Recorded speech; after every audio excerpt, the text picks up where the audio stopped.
What will is there for governments in Europe to work together in 2015? We didn't really see them doing much in 2014. It's diminishing. The top risk has three elements, right? There's a bottom-up element, increasing populism in the southern periphery. There's an intra-EU element, so difficult relations across states. And then there's an outside-in element, let's say a problematic geopolitical environment that creates the greatest blowback for European states. Now, on the middle risk, the intra-EU relations, that's simply a function of strong Germany and weak everybody else. Now, I mean, Germany's strong on economics through the debt crisis, strong on foreign policy through Ukraine. Merkel has emerged as the key interlocutor between the Russians and the Ukrainians. So you see on big macro policy, economics, foreign policy, security policy, a very strong Germany. Parallel, or contrast that rather with France. French President François Hollande, historically weakest ever president in the Fifth Republic, presiding over a very weak and divided socialist party. A UK that's completely disengaged, as British Prime Minister David Cameron looks to an EU referendum. And Italy, who has a very popular Prime Minister, Matteo Renzi, but that remains very focused on a domestic fiscal policy and institutional reform agenda.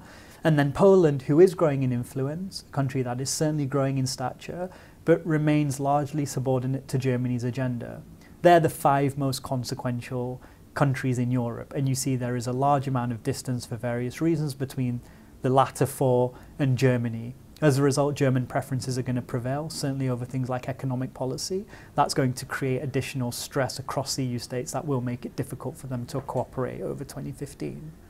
How much of a concern will Russia continue to be in 2015, not just for Germany, but for all of Western Europe? I mean, significantly. It was going to continue to be a significant source of concern. I mean, the likelihood that there is a political or diplomatic solution between Russia or Ukraine over the three areas where they disagree: degree of federalization in Ukraine, a structural guarantee over non-NATO membership, and the deep and comprehensive free trade agreement. These are the three areas Russia wants to see progress on, and we don't think Ukraine can agree to a deal on Russia's terms over those three issues. In that vacuum, we think the kind of invasion from within, what we've seen over the last year, that type of strategy continues. Perhaps slows down a little bit given the economic pressures Russia's facing, but ultimately, all arrows point to an escalation in this conflict, which in turn means sanctions, additional sanctions from Europe, which means additional economic headwinds from this conflict. I mean, that's certainly going to create problems in the southern periphery, but other parts of Europe as well. Does Western Europe as a whole take a harder line on Russia this year than they did in 2014? I think Merkel in particular is defining the foreign policy position of the EU writ large vis-a-vis the Russians and the Ukrainians.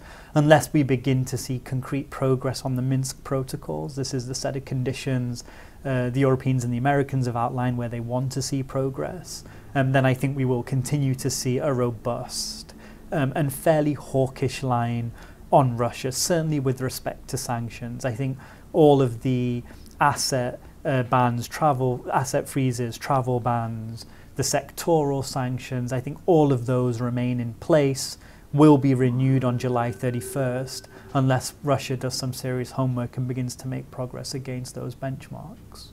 We saw in 2014 ISIS really kind of flex their muscle in the Middle East. Will we see concerns in Western Europe start to escalate in 2015, concerns about ISIS and perhaps, them moving into Western Europe?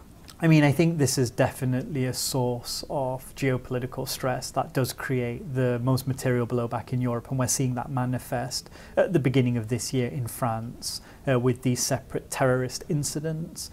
Populist parties will look to make popular and electoral gains on the back of more conservative stances towards immigration. That's something they have been doing, and I think they will continue to do. But this absolutely remains a source of concern alongside Russia-Ukraine, alongside a faltering growth environment. I mean, these are all of the reasons why we believe Europe remains very vulnerable over the course of the year.